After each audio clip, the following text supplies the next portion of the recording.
When political structures collapse, they rarely fall quietly.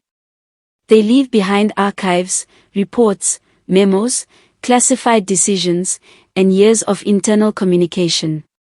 And when the Presidential Keep the Truth Team, or PKTT, was shut down, it immediately raised a deeper question. What happens to everything they controlled, recorded, or suppressed? Because in government, the closing of a unit is not just administrative. It is strategic. And in this case, it may have been the spark that pushed Mkhwanazi to speak before anyone else could speak for him. To understand why, we need to look at how structures like PKTT function. When a specialized unit closes, a series of quiet but powerful shifts take place. Archive reports get handed to a new team, usually one with fresh eyes and no loyalty to the previous administration. Suppressed investigations come back to life, because a new unit is not bound by old political deals. And old files move to people who are not aligned with Zuma-era operators, meaning the context of those decisions gets re-examined. This is where the pressure point emerges. Mkhwanazi wasn't just any player. He was a Zuma-era appointment, rapidly elevated to acting National Police Commissioner, despite lacking the traditional experience required for that role.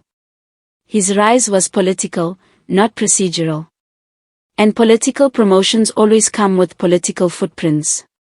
So the moment PKTT closed, there was a real possibility that the past would walk back into the room. Briefings he attended. Decisions he signed off on. Reports he contributed to. And intelligence discussions he was present for. All of that could land in the hands of people who had no reason to protect him, or protect the network that promoted him. This creates a straightforward motive. Mkhwanazi may have realized that the closure of PKTT meant one thing. The archives were about to be unsealed. Not literally, but politically. The internal files, timelines, correspondences, and notes that had been living quietly in the background would now be examined by individuals outside of Zuma's circle. In that environment, silence becomes a risk. Because files don't lie. Reports don't forget. And archives don't negotiate. So instead of waiting for investigators to pull out a document with his name somewhere in the margins, he did something smarter. He controlled the narrative. He chose to speak first. He chose to frame his story on his own terms. He chose to present his account before anyone else could present it for him. This is the core of the angle. When you sense that the story is coming out anyway, you don't hide, you reposition. You turn a potential exposure into a strategic confession. You get ahead of the timeline. You redefine intentions before others define them for you.